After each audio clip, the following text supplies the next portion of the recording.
With the new rules update, I know we've all been running around making lists and reading a lot, but really the game is shaped by the Steamroller packet, which we just have released and I'm going to review. So now we can make lists with a little bit more context as to what we're actually going to be playing into. Like maybe one of them has four 40mm objectives and you need a lot of units. My name's Ryan. I used to be good at Warmachine. Welcome to Spell Rack.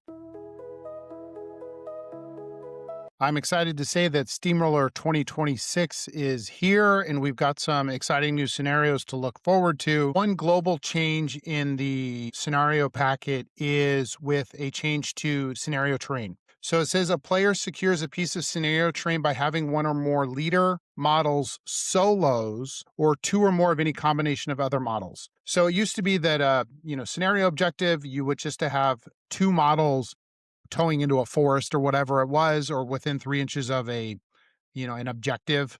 If it was a house or a wall or something, you could put your warcaster there and just your warcaster and score it. And now instead of just having two models, you can put one solo towing in or next to, which is a buff to solos. Solos didn't have a specific role in the packet in 2025. And so it's nice to see a nod towards solos here where they can score flags by themselves. What it really allows you to do is, because you used to generally leave like a unit near your flags or maybe two support models near your flags. Now you don't have to have that unit there because you don't need two models. You can just leave one support solo back there or a range solo, and you can score that piece. So a nice change for solos in the packet. All right, so let's actually get into the scenarios. Scenario one is trench warfare. This is one that I really liked last year, and then I'm glad that it's staying around. The scoring on it doesn't change. You still can't score your own flag, but you get 2 points for your opponent's flag, and then you get cover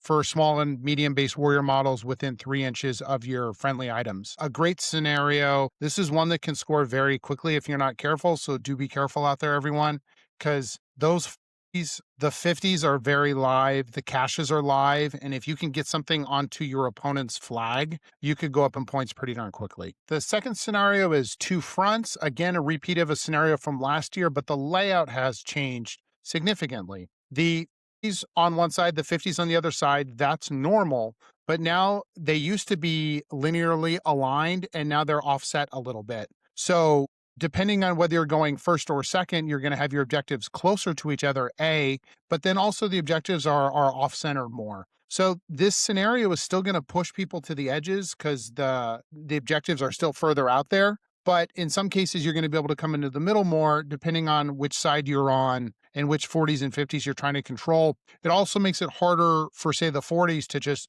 jam a unit between the two, or I don't think you can put a 50mm base in between the anymore. We'll have to double check those measurements, but it used to be that 150 could score both 50s, and now I think you need an 80 or a colossal. Wolves at Our Heels is our third scenario and another repeat from last year. But again, this is a scenario with significant changes. I'd almost kind of call it a new scenario. It does still have the moving kill box, which is cool to have, but the way the scenario works has pretty significantly changed. You'll notice from 2025, 40mm objectives have moved up substantially. They're now 5 inches further up the table than where they started. And then the way this reads was last year you needed to move your 40s across the midline. But the way this reads now is when you score your own 40, you put a token on it, and then your opponent can move it 3 inches towards your 50mm objective. So your 40s are going to get pulled into the middle. So this is going to be a big scrum in the middle as far as this turn is concerned. And then as far as scoring, player adds their third token to their objective and their opponent did not, you get 3 VPs. So if you can score your 40 3 times to your opponent's 2, you're going to get an additional token. You're going to get that extra burst of VPs. So that's kind of the same as dragging it across the middle line. In this case, you're just dragging it towards the 50. But the point is, by a handful of turns in, your 40s and your 50s are going to be right next to each other, and you're all going to be right on top of each other, right in the middle, except for the flags. I think a really interesting scenario. I think a lot of the scenarios do a really good job of pushing armies out to the sides. I think it's important that armies are forced to spread out in this game. I think Warmachine is better played across the entire table, but it is also cool to have a scenario like this where you kind of force everybody out and then into the middle as the game progresses. Scenario 4 is our first new one and a very interesting design. Player 1 gets a 50mm objective in the middle. I mean, obviously anybody can secure it, but it's just their colors. But it lets you know that player 1 gets that piece, and it is worth 2 VPs to either player.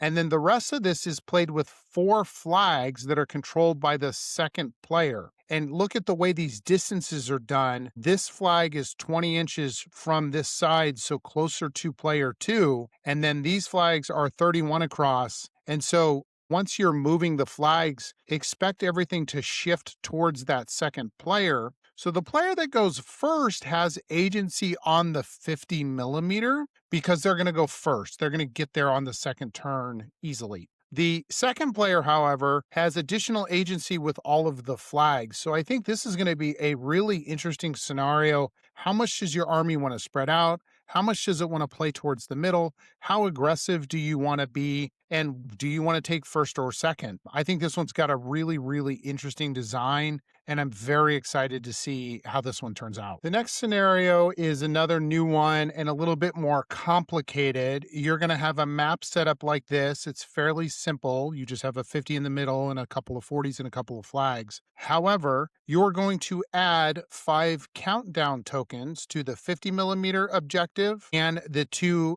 flag scenario pieces of terrain. So 5 countdown tokens. Starting on the second player's second turn and then each turn thereafter, anybody that controls the 50mm objective can remove 1d3 countdown tokens from either the 50 or the flags. So we're going to start at 5 and we're going to be working our way down. And then additionally, it says if no player has secured the 50mm objective, roll 1d3 and do the following. Remove 1 token from the blue terrain, the red terrain, and then the 50, depending on your D3.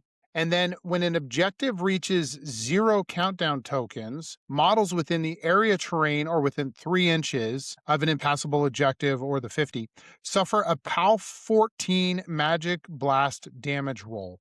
So if you have a unit that are securing your flags, they're going to get blown up with a POW 14. So a very interesting scenario. You're going to have models in those flags securing those. And then when your countdown tokens reach 0, it's going to blow up and your pieces are going to take additional damage. Let's also look at the scoring because I think this is important here. You have 2 40mm, 1 on each side. That's worth 1 VP. That's easy. You have a 50mm that's worth 1 VP and then an additional VP if it has 0 countdown tokens. So it's going to be more valuable later in the game. And then the scenario trains are the same way. So the question is, if you're the one controlling the 50 and you get to choose what removes tokens, you can remove, say you're controlling your own flag in the back here, you can remove tokens from that scenario piece, counting it to 0, dealing a POW 14 to your own models, but then you get an extra VP. If you take it from your opponent's flag, assuming they're controlling it, you're going to deal a POW 14 to their models, but then their flag that they're potentially controlling has the chance to earn more points. So it'll be interesting. You know, obviously games will very much differ on where you want to be removing tokens. And then having that D3 element makes it very, very risky. Sometimes things are going to blow up after 2 dice rolls, and sometimes they're going to take a lot longer. I think this is a really interesting one. Infantry machine, you say. We have fault line as our 6th scenario with 2 50s in the middle and then 2 40s on the left and 2 40s on the right. So this is a very wide scenario. It's going to be very unit focused and not just a unit on the left or on the right. You're going to need units on the left and the right. So you better be bringing a lot of trooper models to this scenario. Objectives secured are worth 1 each. And then on your side, if you're controlling 2 of your 3 objectives, you're going to get an additional VP. So if you're scoring a 40 and 50, you're going to get 1 for each of them and then an additional point. And then if you control all 3 of your objectives, you get an additional point after that. So you'd get 5 points from holding all 3 of yours. Again, I think this is a very interesting one. I think Warmachine is a better game when it's played wide. And this really is going to stretch out units. I think this scenario of all of the scenarios is most going to try list design.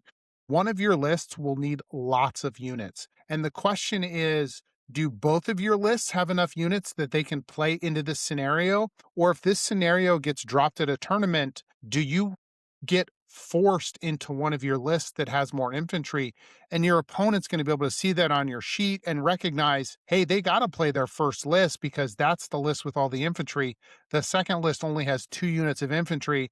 There's no way they can hold down 40 millimeter objectives. I really appreciate the list building challenge that this scenario brings. This is probably the scenario I'm most interested in as far as a overall meta option to see how lists shape up. Payload is our 7th scenario. This is a repeat from last year. This is, I know, a scenario that has a lot of people divided. Most people don't really love moving objectives. Having the flag placement and the fees sometimes offset made for a little bit of an imbalanced scenario. Having terrain move around during events makes it hard to make sure that those flags are in even positions. This one is largely unchanged from what it was last year. I believe it's actually completely unchanged. And it can be a very fun scenario. It is difficult to set up for tournaments. What I think is interesting is that they added it in as a 7th option. So it's here for people that want to play it. But if you're traditionally just going to roll a d6 to pick what scenario you're doing, you're probably leaving Payload out of your options. Again, it's a fun scenario. It can be difficult. I'm definitely more excited for the core 6 and where those take the game. But obviously, this is still a fun one that you can play here and there. And that's it for the scenario packet. I think with this information, now obviously we have what we need to go really update our army lists in our apps. You're going to need to make sure that you can cover something with 4 flags, whether you're going first or second. You're going to need to be able to handle a bunch of 40 millimeter objectives that are really spread out. And you're going to need to be able to fight in the middle on a scenario that just absolutely sucks everything into the middle. Dynamic packet. I think Steamforge has done a really great job with this one. I think we have a couple of on their face basic scenarios like the one we're looking at now with the 40s, but are still very complicated. And then you have something where you're counting down tokens and your terrain's going to blow up, which leads to kind of dynamic and ever-changing gameplay that's really interesting. I think we got a great packet for 2026, and I'm looking forward to my first event. All right, everyone, thanks. Bye.